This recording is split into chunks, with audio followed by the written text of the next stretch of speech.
TKK සිනමා මෙතන ඒගොල්ලෝ සාදරින් පිළිගන්නවා. අද අරගෙන ඉවිල්ලා තියෙන්නේ සුපිරිම TV සීරීස් එකක්.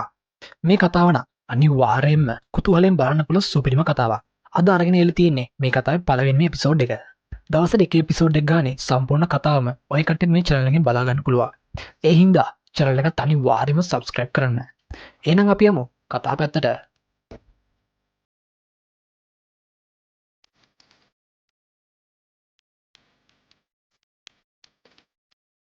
කතා පටන් ගද්දි පෙන්වන්නේ පොඩි නගරයක්. මේ නගරේ බලා ගන්න ඉන්න ෂෙරිෆ්ගේ නම තමයි බොයිඩ්. දැන් හවස් වෙලා තමයි තියෙන්නේ. බොයිඩ් සීනුවකුත් ගහන ගමන් නගරේ මැද්දෙන් ඇවිදගෙන යනවා. මේලාදී පොඩි ගැහණු ළමෙක් එළියට එලා සෙල්ලම් කරන ගමන් තමයි ඉන්නේ. බොයිඩ් මෙයාට කියනවා ගේ ඇතුළට යන්න කියලා. බොයිඩ් මේ විදිහට සීනුවක් ගහලා කියන්නේ දැන් මිනිස්සුන්ට ගෙවල් වලට යන්න කියලා. මේ වැඩේ ඉවරුණාට පස්සේ ෂෙරිෆ් යනවා එයා ඉන්න තැනට. මෙතන ගහලා තියෙනවා කිසිම සිදුවීමක් වෙන්නේ නැතුව ගෙවුණු රාත්‍රී ගණන කියලා බෝඩ් එකක්. දැන් පෙන්වන්නේ ෆ්‍රෑන්ක් කියලා කෙනෙක්ව.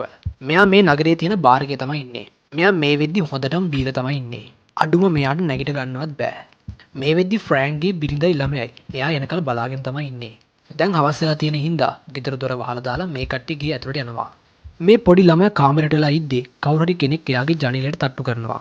මේ ඉන්න කෙනා කියන්නේ මං ඔයාගේ ආච්චි මේ ජනේලය අරින්න කියලා. මේ ගැහණු ළමයාගේ අම්මයාට කියලා තියෙන්නේ ජනේලය අරින්න එපා කියලා. මේ එළිය ඉන්න කෙනා කියනවා මං කාටවත් කියන්නේ නැහැ. ඒ හින්දා මේ ජනේලය අරින්න කියලා. ඊට පස්සේ මේ ගැහණු ළමයා ජනේලේ ගාවට ගිහින් බලද්දි ඇත්තටම වයසක කෙනෙක් ඉන්නවා. ඔන්න මේ වෙලාවෙදිම මේ ගැහණු ළමයා කාමරේට එයාගේ අම්මා එනවා. මේ එක්කම මේ ගැහණු ළමයා ජනේලේ අරිනවා.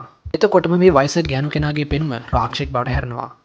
දැන් පෙන්වන්නේ උදේ වෙන සිද්ධියක්. ඔන්න දැන් තමයි ෆ්‍රෑන්ක් ගෙදර ඉන්නේ. ෆ්‍රෑන්ක්ව දැක්ක ගමන් බොයිඩ් ඇවිල්ලා මෙයාට පහර දෙනවා. බොයිඩ් කියලා තියෙනවා ළමයෙක් ඉන්න හින්දා ජනේල වලට ඇන ගහලා වහන්න කියලා. හැබැයි ෆ්‍රෑන්ක් ඒ දේ කරලා නැහැ. මේ වෙද්දි ෆ්‍රෑන්ක්ගේ බිරිඳයි ළමයයි දෙන්නම මිය ගිහිල්ලා. ඒ කියන්නේ ඊයරේ ආපු කෙනා මේ දෙන්නවම කාලා දාලා. ඊට පස්සේ ෆ්‍රෑන්ක්ව හිරියට දානවා. මේ තැනට මේ නගරේ ඉන්න ෆාදර්ත් එනවා. මේ ෆාදර්ගේ නම තමයි කාත්‍රි. බොයිඩ් මෙතන බිම තියෙන ගල් කැටේ ඇහිඳ ගන්නවා. මේ ගලේ මොනවා හරි සංකේත වගේක් එහෙම තියෙනවා. මේ ගල මොකක්ද කියන එක කතාවේ ඉස්සරහට දැනගන්න පුළුවන්. ඔන්න දැන් පෙන්වන්නේ වාහනයක ගමන් කරමින් ඉන්න පවුලක්. මේ පවුලේ ඉන්නවා අම්මයි තාත්තයි දුවෙක් සහ පුතෙක්. මේ කට්ටිය දැන් මේ නොදන්න පාරක තමයි යන්නේ. කොහොම හරි මේ කට්ටිය ආපු පාර මැද්දෙන් ගහක් වැටිලා තිනවා. මේ ගහ මෙතෙන්ට වැටෙන්න හේතුවක් නම් මේ කට්ටියට හිතාගන්න බෑ. හැබැයි මේ කට්ටියට තේරෙනවා මෙතන මොකක්ම හරි අමුත්තක් තියෙනවා කියලා. ඊට පස්සේ මේ කට්ටිය වාහනේ හරවගෙන මෙතනින් පිටත් වෙලා යනවා. දැන් පෙන්වන්නේ බොයිඩ්ව. බොයිඩ් මේ වෙද්දි නගරයේ තියෙන කොලනි එකට ගිහිල්ලා තමයි ඉන්නේ. මේ කොලනි එක බලා ගන්න ඉන්න කෙනා තමයි ඩෝන කියන්නේ. ෂෙරිෆ් තමයි නගරේ බලාගන්නේ. ඩෝන තමයි මේ කොලනි එක බලාගන්නේ. කොහොම හරි ෂෙරිෆ්ගේ පුතා ඉන්නේ මේ කොලනි එකේ. ඊට පස්සේ ඩෝනායින් අහලා ෂෙරිෆ් එයාගේ පුතාව බලන්න යනවා. ෂෙරිෆ්ගේ පුතාගේ නම තමයි එලිස්. එලිස් ඉන්නේ එයාගේ ගැහණු ළමයා ෆාතිමා එක්කන්. ෂෙරිෆ් ඇවිල්ලා කියනවා ඊයේ අපිට දෙන්නෙක්ව නැති වුණා. ඒ දෙන්නගේ අවමංගල්‍යයට ඇවිල්ලා අවසන් ගෞරව දක්වන්න කියලා. එලිස් එයාගේ තාත්තත් එක්කන් වැඩි කතා කරන්න කැමති නැහැ. ඒ හින්දාම තමයි එලිස් කොලනි එකට වෙලා ඉන්නේ. එලිස්ට වැඩ ගොඩක් තියෙන හින්දා එලිස්ට එන්න බෑ කියලා තමයි කියන්නේ. දැන් පෙන්වන්නේ අර වාහනේ ආපු පවුල. ඔන්න මේ කට්ටිය නගරයකට එනවා. මේක තමයි කතා පටන් ගද්දිම පෙන්නපු නගරය. මේ නගරේ තමයි මිනිස්සු දෙන්නෙක් මැරුණේ. මේ කට්ටිය එද්දී අවමංගල්‍ය උත්සවෙ හිටපු මිනිස්සු තමන්ගේ ගෙවල් වලට යන ගමන් තමයි ඉන්නේ. මේ පිරිමි කෙනාගේ නම තමයි ජිම්. ජිම් මේ මිනිස්සුත් එක්කන් කතා කරාට ජිම්ට කිසිම උත්තරයක් හම්බෙන්නේ නැහැ. ෂෙරිෆ් බොයිඩ් ඇවිල්ලා ජිම්ගෙන් ප්‍රශ්නේ මොකද්ද කියලා අහනවා. ජිම් කියනවා අපි ප්‍රධාන පාරෙන් වෙන් වුණා. දැන් මෙහි ෆෝන් වලට සිග්නලුත් නැහැ. ප්‍රධාන පාරට යන්නේ කොහොමද කියලා තමයි ජිම් අහන්නේ. බොයිඩ් කියනවා දැන් ආපු පාර දිගියම යන්න කියලා. එතකොට ඔය කට්ටියටම පෙනේවි. කොහොම හරි ජිම් බොයිඩ්ට ස්තුති කරලා මෙතනින් පිටත් වෙලා යනවා. ඊට පස්සේ මේ කට්ටිය පාර දිගටම යනවා. ටික වෙලාවකට පස්සේ මේ කට්ටිය තැනකට එනවා. හැබැයි මේ තැන මේ කට්ටියට කලින් හම්බෙච්ච නගරෙමයි. මේ පාර ගැහණු කෙනෙක් ඉන්නවා. ජිම් මේ ගැහණු කෙනාගෙන් පාර අහනවා. හැබැයි මෙයා කිසිම උත්තරයක් දෙන්නේ නැතුව මෙතනින් පිටත් වෙලා යනවා. මේ කට්ටියට හිතාගන්න බෑ මේ මිනිස්සුන්ට මොකද්ද වෙලා තියෙන්නේ කියලා. අපිට පාර කොහෙදී හරි වරදින්නේ නැති කියලා මේ කට්ටිය ආයෙත් පාරක් යනවා. ඔන්න මේ වතාවේදී මේ කට්ටිය පාර ගැන හොඳ අවධානයෙන් යනවා. හැබැයි අන්තිමේට මේ කට්ටිය ආයෙත් පාරක් එන්නේ අර නගරයටමයි. මේ කට්ටියට මොකක්ද මේ වෙන්නේ කියලා හිතාගන්න බෑ. ඊට පස්සේ මේ කට්ටිය වාහනේ අනිත් පැත්තට හරවගෙන ආයෙත් පාරක් යනවා. යන අතරමඟදී මේ කට්ටියගේ වාහනේට තවත් වාහනයක් ඇවිල්ලා හැප්පෙනවා. ඔන්න ජිම්ට නම් අනතුරක් නැහැ. හැබැයි එයාව ගහකට හිර වෙලා තමයි තියෙන්නේ. එයාගේ බිරිඳට නම් සිහිය නැහැ. ජිම්ගේ දුව ජූලිටත් කිසිම ප්‍රශ්නයක් නැහැ. හැබැයි මේ පොඩි ළමයි ඊතන්ගේ කකුල පසාරු කරගෙන කොට්ටක් ගිහිල්ලා. ඔන්න මේ කාරකේ මිනිස්සයාට නම් ප්‍රශ්නයක් නෑ වගේ තමයි පේන්නේ. දැන් පෙන්වන්නේ බොයිඩ්ව. මේ බොයිඩ් එක්කන් ඉන්න කෙනාගේ නම තමයි කෙනි. කෙනි තමයි මේ නගරේ ඉන්න දෙවෙනි ෂෙරිෆ්. මේ දෙන්න පාරේ වීදුරු කටු වගේක් දාලා ඒව පස් වලින් වහනවා. ඒ කියන්නේ මෙතනින් එහාට ආයේ වාහනයකට යන්න බැරි වෙන්න. මේ කට්ටිය මේ වැඩේ කර කර ඉද්දි මෙතෙන්ට අර කාර් එකේ හිටපු මිනිස්සයා එනවා. මේ කෙනා කියනවා එයාගේ වාහනේ හැප්පුණා කියලා. ඊට පස්සේ බොයිඩ් මෙයාව කෙනෙක්ට බාර දීලා මෙයාව ක්ලිනික් එකට ගිහින් දාලා උදව් අරගෙන ඉක්මනටම එන්න කියලා. බොයිඩ් ඉක්මනට මෙතනින් පිටත් වෙලා යනවා ඇක්සිඩන්ට් එක වෙච්ච තැනට. මේ නගරේ ඉන්න ડોක්ටර්ගේ නම තමයි ක්‍රිස්ටි. කොහොම හරි මේ කෙනාට ලොකු ප්‍රශ්නයක් නැති හින්දා ක්‍රිස්ටි මෙයාව බාර දෙනවා මේ ගැහණු කෙනාට. ඊට පස්සේ ක්‍රිස්ටි කෙනිත් එක්ක මෙතනින් පිටත් වෙලා යනවා. දැන් පෙන්වන්නේ ඇක්සිඩන්ට් එක වෙච්ච තැන. කොහොම හරි මේ කාර් එක ඇතුලේ තවත් කෙනෙක් ඉන්නවා. මේ වෙලාවේදී මෙතෙන්ට බොයිඩ් එනවා. බොයිඩ්ට මෙයාව දැක්කට පස්සේ තේරෙනවා මෙයා නම් මොකක්ම හරි මත්ද්‍රව්‍ය පාවිච්චි කරලා තමයි ඉන්නේ කියලා. ඊට පස්සේ කාර් එකට තියලා මාංචු දාලා බොයිඩ් යනවා අනිත් වාහනේ ළඟට. ඔන්න ඊට පස්සේ බොයිඩ් ජිම්ට කතා කරලා වාහනේ ඇතුලට යනවා. ජිම්ගේ බිරිඳට නම් ප්‍රශ්නයක් නැහැ කියලා බොයිඩ්ට තේරෙනවා. ඊට පස්සේ බොයිඩ් කරන්නේ ජූලිව වාහනෙන් එළියට ගන්න එක. ජූලිට නම් කිසිම ප්‍රශ්නයක් වෙලා නැහැ. දැන් පෙන්වන්නේ ඇලිස්ව. ඇලිස් අවමංගල්‍යයට එන්න බෑ කිව්වට අවමංගල්‍යයෙන් පස්සේ ඇවිල්ලා නැති වෙච්ච දෙන්නට අවසන් ගෞරව දක්වනවා. මේ වෙලාවේදී වාහනයකින් මෙතෙන්ට යනවා ෆාදර්. ෆාදර් කියන්නේ ඇක්සිඩන්ට් එකක් වෙලා තියෙනවා. ඔයාගේ තාත්තා දැන් ඉන්නේ එතන. ඒ මිනිස්සුන්ට උදව් කරන්න ඒ කට්ටියත් එකන් එන්න කියලා තමයි ෆාදර් ඇලිස්ට කියන්නේ. කෙනි කියනවා අපිට නාස්ති කරන්න වෙලාවක් නැහැ. ඉර බහින්න තව ටික වෙලාවයි තියෙන්නේ. ඒ හින්දා ඉක්මනටම වාහනේට නගින්න කියලා තමයි කෙනි කියන්නේ. කොහොම හරි අන්තිමේට ඇලිස් වාහනේට නගිනවා. ඔන්න මේ කට්ටිය ඇක්සිඩන්ට් එක වෙච්ච තැනට එනවා. ක්‍රිස්ටි ගිහිල්ලා මෙතන ඉන්න මිනිස්සයා පරීක්ෂා කරලා බලනවා. මේ මිනිස්සයාගේ නම තමයි ජේඩ්. මේ කෙනාට නම් කිසිම ප්‍රශ්නයක් නැහැ. මේ වෙද්දි ක්ලිනික් එකේ ඉන්න කෙනාට නම් ප්‍රශ්නයක් නැහැ.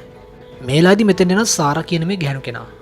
මේ ගැහණු කෙනා මෙයාට වතුර එකක් එහෙම දීලා මේ කෙනාට උදව් කරනවා. දැන් පෙන්වන්නේ ඇක්සිඩන්ට් එක වෙච්ච තැන. මේ කට්ටිය ජිම්ගේ බිරිඳ තමිතවත් බේර ගන්නවා. ඔන්න මේ වෙද්දි මේ කට්ටිය ලොකු ප්‍රශ්නයක් වෙලා තියෙනවා. මොකද ළමයාගේ කකුල ලීයක් පසාරු කරගෙන ගිහිල්ලා. ඒක අයින් කරලා දාන්න අඩුව පැයක්වත් යනවා කියලා තමයි ක්‍රිස්ටි කියන්නේ. හැබැයි ඉර බහින්න තියෙන්නේ තව විනාඩි 40ක් වගේ පොඩි කාලයක්. ඔයාට වාහනේ ඇතුළේ ඉඳන්ම ඔපරේෂන් එක කරන්න පුළුවන්ද කියලා බොයිඩ් මේ ගල අතර ගන්නවා. ක්‍රිස්ටි ඕ කියලා එයාගේ වැඩේ පටන් ගන්නවා. ඊට පස්සේ බොයිඩ් කියනවා මේ කට්ටිය මෙතනින් පිටත් වෙලා යන්න කියලා. මොකද රැට මේ කැලෑව ගොඩක් අනාරක්ෂිතයි කියලා තමයි බොයිඩ් කියන්නේ. හැබැයි මේ කට්ටිය බොයිඩ් කියන දේ අහන්න කැමති නෑ. කොහොම හරි ජිම්ට විතරක් නතර වෙන්න කියලා බොයිඩ් කියනවා. දැන් පෙන්වන්නේ ක්ලිනික් එකේ ඉන්න මිනිස්සයාව. මේ වෙද්දි සාරත් මෙයා ළඟම තමයි ඉන්නේ. සාරා මේ කෙනාත් එක්කන් කතා කරගෙන ඉඳලා එකපාරටම මෙයාගේ අතේ තියෙන උලකින් මේ කෙනාගේ බෙල්ලට අනිනවා. ජිම් කොහොම හරි මේ දෙන්නා කැමති කරවගෙන මෙතනින් පිටත් කරලා යවනවා. ඔන්න දැන් හවස් වෙලා තමයි තියෙන්නේ. දැන් වාහනේ ඇතුළේ ඉන්නේ බොයිඩ්, ක්‍රිස්ටි, ජිම් සහ එයාගේ ළමයා. බොයිඩ් එයා ගාව තියෙන ගල වාහනේ ඉස්සරහින්ම එල්ලනවා. ඊට පස්සේ කැඩිච්ච වීදුරු තියෙන තැන් ආවරණය කරනවා. ජිම්ට බොයිඩ් මේ කරන දේවල් ප්‍රශ්නයක්. ජිම් මේක ගැන ඇහුව බොයිඩ් කියන්නේ අපිට පුළුවන් තරම් ආරක්ෂා වෙන්න ඕනින් තමයි මෙහෙම දේවල් කරන්න කියලා. දැන් පෙන්වන්නේ මෙතනින් ගියපු කට්ටියව. මේ කට්ටිය යන අතරමඟදී ෂෙරිෆ් දාපු කටු වලට මේ කට්ටියගේ වාහනේ අහු වෙනවා. ඒ හින්දා මේ කට්ටියට මෙතනින් එහාට වාහනේ යන්න බෑ. දැන් මේ කට්ටිය නගරයට යන්න වෙලාවක් නැහැ. ඒ හින්දා පුළුවන් ඉක්මනින්ම කොලොනි එකට යන්න තමයි මේ කට්ටිය බලන්නේ. ඊට පස්සේ කෙනි මේ දෙනට මොනවද දැක්කම නතර වෙන්න එපා. පුළුවන් තරම් වේගෙන් දුවන්න කියලා තමයි කෙනි කියන්නේ. මේ දෙනට මොකක්ද මේ වෙන්නේ කියලා හිතා ගන්න බෑ. ඔන්න දැන් පෙන්වන්නේ වාහනේ ඇතුළේ වෙන සිද්ධිය. ඔන්න එකපාරටම ජිම්ගේ පුතා ඊතන් ගහින්න ගන්නවා. ඔන්න එතකොටම බොයිඩ් දකින්නවා වාහනේ පැත්තට කට්ටියක් එනවා කියලා. මේක දැක්කට පස්සේ බොයිඩ් කියනවා උන් එනවා කියලා. ඇත්තට මේ කට්ටිය කවුද? මෙයාලට මේ කට්ටියගේ ජීවිතේ බේර ගන්න පුළුවන් වෙයිද? ඔන්න ඔය ප්‍රශ්නයත් එක්කම පළවෙනි එපිසෝඩ් එක ඉවර වෙනවා. channel එක අනිවාර්යයෙන්ම subscribe කරන්න. එහෙනම් දෙවෙනි එපිසෝඩ් එකෙන් ආයෙත් හම්බෙමු. දෙවෙනි එපිසෝඩ් එක පටන් ගද්දින් පෙන්වන්නේ වාහනේ ඇතුලේ වෙන සිද්ධිය. ඊතන් ගැහිනක එකපාරම නතර වෙනවා. ක්‍රිස්ටි කියනවා එයාගේ තත්ත්වය දැන් ස්ථාවරයි කියලා. කොහොම හරි ඔන්න මේ වෙලාවේදීම මේ වාහනේට කෙනෙක් තට්ටු කරනවා. මේ කෙනා අහන්නේ ඇතුලේ ඉන්න හැමෝම හොඳින් ඉන්නවද කියලා. හැබැයි බොයිඩ් මේ කට්ටිය අහන දෙයට උත්තරයක් දෙන්න යන්නේ නැහැ. ඊට පස්සේ ජිම් කියනවා ඒ කට්ටිය අපිව බේර ගන්න වෙන්නේ නැති ඇවිල්ලා ඇත්තේ. ඒ හින්දා ජිම් ගිහිල්ලා දොර අරින්න තමයි හදන්නේ. හැබැයි බොයිඩ් මේකට ඉඩ දෙන්නේ නැහැ. ජිම්ට හිතා ගන්න බෑ මොකක්ද මේ වෙන්නේ කියලා. බොයිඩ් කියනවා උන් මිනිස්සු නෙමෙයි. උන් ඇවිල්ලා තියන්නේ අපිට උදව් කරන්නත් නෙමෙයි කියලා. දැන් පෙන්වන්නේ වාහනේ ආපු කට්ටියව. ඔන්න කොහොම හරි මේ කට්ටිය කොලොනි එක ගාවට එනවා. මේ කට්ටිය දොර ගාව ඉන්නකොට වටෙන්ම මිනිස්සුන්ගේ පෙනුව තියෙන කට්ටිය එනවා. මෙතන ඉන්නවා තරුණ පිරිමි කෙනෙක්. මේ කෙනා ජූලිගෙන් අහනවා ජූලි ඔයාට මාව අඳුන ගන්න බැයිද කියලා. කොහොම හරි මේ වෙලාවෙදිම කෙනි මෙයාට වෙඩි තියනවා. හැබැයි මේ තරුණ පිරිමි කෙනාට මුකුත්ම වෙන්නේ නැහැ. මේ එක්කම මේ කට්ටියට කොලොනි එක ඇතුළට යන්න පුළුවන් වෙනවා.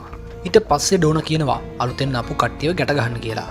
මොකද මේ කට්ටිය ක්‍රමවේදයක් හදාගෙන තියෙනවා. ඒ ක්‍රමවේදයට අනුව තමයි මේ කට්ටිය වැඩ කරන්නේ. දැන් පෙන්වන්නේ වාහනේ ඇතුලේ වෙන සිද්ධිය. ජිම් අහනවා ඒ කට්ටිය මිනිස්සු නෙවෙයි නං ඒ කට්ටිය කවුද කියලා. බොයිඩ් කියනවා දන්නේ නැහැ කියලා.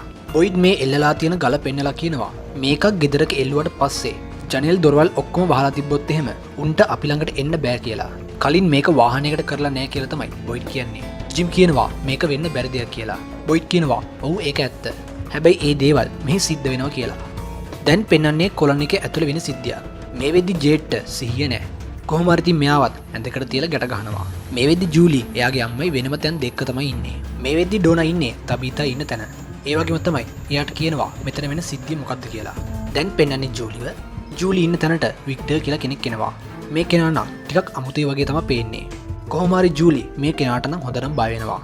මේ වෙලාවෙදිම මෙතෙන්ට ෆාතිමා එනවා. ඊට පස්සේ වික්ටර්ව මෙතනින් පිටත් කරලා යවනවා. දැන් පෙන්වන්නේ වාහනේ ඇතුලේ වෙන සිද්ධිය. මේ වෙද්දි එළියේ ඉන්න කට්ටිය වාහනේ වට කරලා තමයි තියෙන්නේ. ජිම් අහනවා උන් ඇතුලට ආවොත් එහෙම මොකද්ද වෙන්නේ කියලා. ඔයා ගාව තුවක්කුවකුත් තියෙනවා. ඇයි ඒක පාවිච්චි කරන්නේ නැත්තේ කියලා ජිම් බොයිඩ්ගෙන් අහනවා. බොයිඩ් කියනවා මොකද ඒකෙන් වැඩක් නෑ කියලා. මේ එළියේ ඉන්න කට්ටියට වෙඩි තිබ්බ කියලා ඒ කට්ටියට මොකුත්ම වෙන්නේ නෑ. දැන් පෙන්වන්නේ කෙනීගේ තාත්තව. ඒ කියන්නේ දෙවෙනි ෂෙරිෆ්ගේ තාත්තා. මේ කෙනා දැන් ගොඩක් වයසයි. ඒ වගේම මෙයා දැන් ඉන්නේ ක්ලිනික් එකේ. මේ ගැහණු කෙනා තවමත් දන්නේ නැහැ. ක්ලිනික් එක ඇතුළේ හිටපු කෙනා දැනටමත් මිය ගිහිල්ලා කියලා. ඒ කියන්නේ සාර මරලා දාපු කෙනා. ආයෙත් පෙන්වන්නේ වාහනේ ඇතුළේ වෙන සිද්ධියක්. ඔන්න මේ වෙලාවේදී ඊතන්ගේ කකුල පසාරු කරන් ගිහින් තිබ්බ ලීය මේ කට්ටියට ගලවලා දාන්න පුළුවන් වෙනවා. ඊතන්ට දැන් කිසිම ප්‍රශ්නයක් නැහැ. දැන් පෙන්වන්නේ සාරව.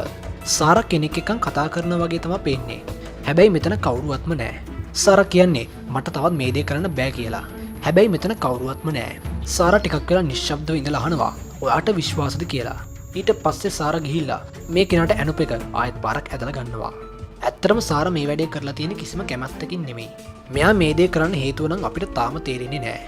ඊට පස්සේ සාරා මෙතන තියෙන පොඩි පිහියක් ගන්නවා අතට. ඊට පස්සේ මේ කෙනාගේ කට ඇතුළට මේ පිහිය දානවා වගේ තමයි පෙන්වන්නේ. දැන් පෙන්වන්නේ වික්ටර්ව. මේ නගරයට වාහන දෙකක් කවදාවත්ම එකවර ඇවිල්ලා නැහැ. මේ වෙච්ච සිද්ධිය කවදාවත්ම වෙච්ච නැති විදිය දෙයක්. වික්ටර් මේ වෙච්ච සිද්ධිය කොලයක චිත්‍රයක් අඳිනවා. දැන් පෙන්වන්නේ සාරව. සාර මේ වෙද්දි එයා ඉන්න තැනට ඇවිල්ලා තමයි ඉන්නේ. හැබැයි එයාගේ ඇඟේ සම්පූර්ණයෙන්ම ලේ. මේ වෙලාවේදී සේරගේ මල්ලි ඇවිල්ලා දොරට තට්ටු කරනවා. සාර මෙයාට කියනවා මට වෙන කරන්න දෙයක් තිබුණේ නෑ කියලා. සාරගේ සහෝදරයාගේ නම තමයි නේතන්. නේතන් දකින්නවා සාරගේ ඇඳුමේ ලේ තියෙනවා කියලා. දැන් පෙන්වන්නේ ක්ලිනික් එකේ වෙන දෙයක්. මේ ගැහණු කෙනා කෙනෙක්ගේ තාත්තව එයාගේ කාමරයට එක්කන් එනවා. ඊට පස්සේ හැප්පුණු කෙනාගේ තත්ත්වය මොකද කියලා බලන්න යනවා. ගියාට පස්සේ මේ ගැහණු කෙනා දකින්නවා ඒ හැප්පුණු කෙනා දැනටවත් මිය ගිහිල්ලා කියලා. ඒ විතරක් නෙමෙයි මේ වෙදි ක්ලිනික් එකේ දොරත් ඇරලා. ඒ වගේම මිනිස්සුන්ගේ පෙනුම තියෙන රාක්ෂසෝ දෙන්නෙකුත් දැන් මේ ක්ලිනික් එක ඇතුලේ තමයි ඉන්නේ. මේ ගැහණු කෙනා ඉක්මනටම පල්ලෙහාට ගිහිල්ලා දොර වහගන්නවා. ඔන්න දැන් පෙනන්නේ වාහනේ ඇතුලේ ඉන්න ජිම්. වාහනේ ඉස්සර එල්ලලා තියෙන ගල ගන්නව අතට. අරගෙන අහනවා මේක කොහොමද වැඩ කරන්නේ කියලා.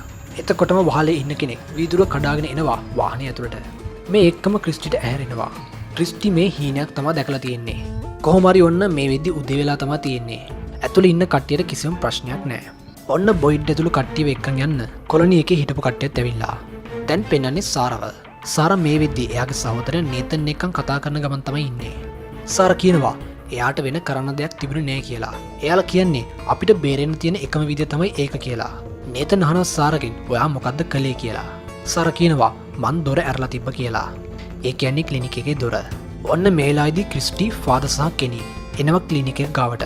එනකොට මේ කට්ටිය දකින්නවා ක්ලිනික් එකේ දොර ඇරලා කියලා. කෙනීගේ තාත්තත් හිටියේ මේක ඇතුලේ. කෙනී ඇතුලට ගිහිල්ලා බලද්දි දකින්නවා මේකේ ඇතුලේ හිටපු ගැහණු කෙනා සහ එයාගේ තාත්තා මිය ගිහිල්ලා කියලා. ඒ කියන්නේ රාක්ෂයෝ මේ දෙන්නා කාලා දාලා. මේක දැක්කට පස්සේ කෙනීට මේක දරා ගන්නත් බෑ. කෙනී ගිහිල්ලා එයාගේ මිය ගිහිල්ලා ඉන්න තාත්තව බදා ගන්නවා. දැන් පෙන්වන්නේ ජිම්ගේ පවුල. ජිම්ගේ පුතා ඊතන්ට දැන් ප්‍රශ්නයක් නැහැ. ඊතන් ඇඳට වෙලා ඉදි දකින්නවා ජනේලට එහා පැත්තෙන් සුදු පාට ඇඳගත්ත ළමයෙක් ඉන්නවා කියලා. ඔන්න ඔය විදිහට දෙවෙනි එපිසෝඩ් එක ඉවර වෙනවා. මේ හිටිය පිරිමි ළමයා ඇත්තටම කවුද? සාර අර විදිහට මිනිස්සුන්ව මරන්නේ ඇයි? ඔන්න ඔය ප්‍රශ්නත් එක්කම දෙවෙනි එපිසෝඩ් එක ඉවර වෙනවා. තුන්වෙනි එපිසෝඩේ පටන් ගන්න පෙන්නන්නේ ජේඩ්ව. ජේඩ්ට දැන් තමයි 100 එන්නේ. ජේඩ්ට මොකද්ද මේ වෙන්නේ කියලා හිතා ගන්න බෑ. මොකද එයාට 100 තිබ්බේ නැති හින්දා වෙච්ච කිසිම දෙයක් එයාට මතක නැහැ. ජේඩ් මේ කෑ ගහන සද්ද ඇහිලා ඩෝන එනවා මෙතනට. දැන් පෙන්නන්නේ ජේඩ්ව. ජෙඩ් ගිහිල්ලා හිරේ දාලා ඉන්න ෆ්‍රෑන්ක් එකන් කතා කරනවා. ෆ්‍රෑන්ක් හින්දා එයාගේ පවුලේ කට්ටිය මිය ගියා. මේ නගරේ නීතියක් තියෙනවා. මේ වගේ වැරද්දක් කරොත් එහෙම එයාව පෙට්ටිය කියලා එකට දානවා. මේක මොකක්ද කියලා කතාව ඉස්සරහට දැනගන්න පුළුවන්. ෆ්‍රැන්ක්ටත් දැන්ගේ දඩුවම දෙන්න තමයි යන්නේ. දැන් පෙන්වන්නේ කොලනි එකේ ඉන්න ජේඩ්ව. ඩෝනා ජේඩ්ට මේ නගරේ සිද්ධ වෙන දේවල් කියලා තමයි තියෙන්නේ. ඊයේ රෑ ජේඩ්ගේ යාළුවාව රාක්ෂයෙන් කාලා දැම්ම කියලා තමයි ඩෝනා කියන්නේ. ජේඩ්ගේ යාළුවාව මැරුවේ සාරා වුණාට මේ කට්ටිය තාම මේක දන්නේ නැහැ. කොහොම හරි ජේඩ්ට මේ කට්ටිය මේ කියන දේවල් විශ්වාස කරගන්න බෑ. ජේඩ් මේ කට්ටිය කියන දේවල් ගණන් ගන්න නැතුව මේ නගරය බලන්න යනවා. ජේඩ් මේ ගැහණු කෙනාගේ බයිසිකලෙත් අරගෙන මෙතන පිටත් වෙලා යනවා. දැන් පෙන්වන්නේ ඊතන්ව. ඔන්න අදත් මේ ළමයා ජනේල ගාව ඉන්නවා. ඊතනුත් මේ ළමයා දිහා බලාගෙන තමයි ඉන්නේ. මේ වෙලාවේදී මේ ඊතන්ගේ අම්මා තබීත එනවා. හැබැයි ඊතන් මේ දේවල් එයාගේ අම්මට කියන්න යන්නේ නැහැ. දැන් පෙන්වන්නේ ජේඩ්ව. ජේඩ් එනවා මේ නගරයේ තියෙන රෙස්ටුරන්ට් එකට. මේ රෙස්ටුරන්ට් එක කරන් යන්නේ කෙනෙක්ගේ අම්මා. මිනිස්සු කෑම කන්නේත් මෙතනින්ම තමයි. සාරත් වැඩ කරන්නේ කෙනෙක්ගේ අම්මත් එක්ක මේ තැනම තමයි. තාම මේ කට්ටිය දන්නේ නැහැ සාරා හින්දා තමයි කෙනෙක්ගේ තාත්තා මැරුණේ කියන එක. දැන් පෙන්වන්නේ ජිම් සහ එයාගේ බිරිඳ. ෆාදර් මේ දෙන්නම එක්කන් යනවා ගෙදරක් පෙන්වන්න. ජිම්ගේ බිරිඳ මේක දැක්කට පස්සේ අහනවා මේ මොකක්ද කියලා. ෆාදර් කියනවා ඒක හඳුන්වන්නේ පෙට්ටිය කියලා. මේ නගරයේ තියෙන එකම දඩුවම තමයි ඒක. කෙනෙක් නගරයේ තියෙන නීති කඩලා කාගේ හරි ජීවිතයක් නැති වුණොත් එහෙම ඒකට හම්බෙන දඩුවම තමයි පෙට්ටිය රැයක් ගත කරන එක. මේ පෙට්ටිය රැයක් ගත කරන කෙනාට අර ගලක්වත් දෙන්නේ නැහැ. මේ කට්ටිය මේ ගල් හඳුන්වන්නේ තලිස්මන් කියලා. කලින් එකපාරක්වත් මේ පෙට්ටිය පාවිච්චි කරලා නැහැ. පළවෙනි වතාවට අද රැයට තමයි මේක පාවිච්චි කරන්න කියලා ෆාදර් කියනවා. ඒ කියන්නේ අද රැය ෆ්‍රැන්ක්ව මේ පෙට්ටියට දාන්න තමයි යන්නේ. ෆාදර් මේ දෙන්නා ගෙදරකට එක්කන් යනවා. මේ ගෙදර තමයි ෆ්‍රැන්ක් සහ එයාගේ පවුල ජීවත් වුණු ගෙදර. ෆ්‍රැන්ක්ගේ බිරිඳ ළමයි මිය ගියපු කාමරෙත් ෆාදර් මේ දිනට පෙන්නනවා. දැන් පෙන්වන්නේ වික්ටර්ව. වික්ටර් මෙතන මොකක් කර දෙයක් කරන ගමන් තමයි ඉන්නේ. මෙතෙන්ට එනවා ඊතන්. ඊතන් ඇවිල්ලා අහනවා ඔයා මොකද්ද කරන්න කියලා. ඔයාට ඒ දේවල් ඕනේ නැහැ. ඔයා මෙතන යන්නේ කියලා තමයි වික්ටර් ඊතන්ට කියන්නේ. ඊතන් අහනවා ඔයා මෙතන ජීවත් වෙන කොල්ලව දැක්කද කියලා. මේක කිව්වට පස්සේ වික්ටර් ඊතන් එකන් කතා කරනවා. වික්ටර් ඊතන්ට කියනවා මේ ගස් ඇවිදිනවා. මන් මේ ඒක තමයි පරීක්ෂා කරන්න කියලා. මේ වෙලාවේදී මෙතන ජූලි එනවා. ඊට පස්සේ ඊතන්ව ගේ ඇතුළට එක්කන් යනවා. දැන් පෙන්වන්නේ ජේඩ්ව. ජේඩ් බයිසිකලෙන් යද්දි දකින්නවා පල්ලෙහාට යන දොරක් තියෙනවා කියලා. ඊට පස්සේ ජේඩ් මේ දොර අරගෙන පල්ලෙහාට යනවා. ජේඩ් දකින්නවා මෙතන තවත් දොරක් තියෙනවා කියලා. මේක ඇරලා බලද්දි ඉන්නේ ගලකට යට වෙච්ච මිනිස්සෙක්. මේ යට වෙලා ඉන්න මිනිස්සයා එක පාරටම කෑ ගහනවා. මේ එක්කම ජේඩ් දකින්නවා මෙතන උඩ තියෙන අමුතුම සංකේතයක්. ආයෙත් පාරක් බලද්දි ජේඩ් ඒ දැකපු මිනිස්සේ එතන නෑ. ඊට පස්සේ ජේඩ් මෙතනින් එළියට එනවා. ජේඩ් මේකත් වැඩි ගණන් ගන්නේ නෑ. දැන් මේ නගරේ ඉන්න හැමෝම එක තැනකට එකතු වෙලා තමයි ඉන්නේ. මොකද අලුතින් ආපු කට්ටිය ඒ කට්ටිය ඉන්න ඕන තැන දැන් තීරණය කරන්න ඕනේ. මෙතන ගල් කිහිපයකුයි මල් කිහිපයකුයි තියෙනවා. නගරයට යනවා නම් ගලක් තෝරගන්න ඕනේ. කොලොනි එකට යනවා නම් මලක් තමයි තෝරගන්න ඕනේ. ජේඩ්ට නම් මේ දේවල් මහා විකාරයක් වගේ තමයි පේන්නේ. බොයිඩ් බලින්ම ජේඩ් ඇදගෙන ඇවිල්ලා මොකක් හරි එකක් තෝරගන්න කියනවා. ඊට පස්සේ ජේඩ් ගන්නේ ගලක්. ඒ කියන්නේ නගරය. මේ වෙලාවේදී කෙනී ඇවිල්ලා ජේඩ් එක්කන් යනවා දෙයක් පෙන්වන්න ඕනේ කියලා. ඔන්න ජිම්ගේ පවුලගෙනුත් මේ ප්‍රශ්නේම අහනවා. ජිම් තබීත සහ ඊතන් තෝරගන්නේ නගරය. හැබැයි ජූලි තෝරගන්නේ කොලොනි එක. තබීතා ජූලිට එන්න කියලා කියනවා. හැබැයි ජූලි එයාගේ අදහස් වෙනස් කරන්නේ නැහැ. දැන් පෙන්වන්නේ ජේඩ් සහ කෙනීව. කෙනී ජේඩ් එක්කන් ඇවිල්ලා තින්නේ ජේඩ්ගේ යාළුවාගේ සොහන තියෙන තැනට. මේ වෙලාවේ ජේඩ් දකින්නවා එයාගේ යාළුවාගේ මල සිරුර. ඔන්න ඊට පස්සේ තමයි ජේඩ් මේ දේවල් විශ්වාස කරන්න පටන් ගන්නෙ. දැන් ඊට බහින්න ඔන්න මෙන්න තමයි තියෙන්නේ. ඒ වගේම තමයි අද රෑ ෆ්‍රැන්ක් පෙට්ටිය ඇතුළ රැයක් ගත කරන්න ඕනේ. ඔන්න ඊට පස්සේ ෆ්‍රැන්ක්ව පෙට්ටිය ඇතුළට දානවා. බොයිඩ් මේ දේ කරාට කරන්නේ කැමැත්තකින් නම් නෙමෙයි. කොහොම හරි ඔන්න ෆ්‍රැන්ක්ව පෙට්ටිය ඇතුළට දාලා පෙට්ටිය ලොක් කරනවා. කෙනී ජේඩ්ව එයාගේ ගෙදරට එක්කන් ඇවිල්ලා. ජිම් දැන් එයාගේ පවුලත් එක්කන් ඉන්නේ අර ගෙදර. ඒ කියන්නේ ෆ්‍රැන්ක් සහ එයාගේ පවුල හිටපු ගෙදර. ඔන්න දැන් පෙන්වන්නේ ෆ්‍රැන්ක්ව. ෆ්‍රැන්ක් ළඟ තලිස්මන් එකක් නැහැ. ඒ කියන්නේ අර ගල් කැටයක්වත් නැහැ. කොහොම හරි වටේ ඉන රාක්ෂයෙන් ෆ්‍රැන්ක්ගේ පෙට්ටිය ඇතුළට කඩාගෙන පයින්නවා. ඔන්න ඔතනින් තුන්වෙනි එපිසෝඩ් එකත් ඉවරයි.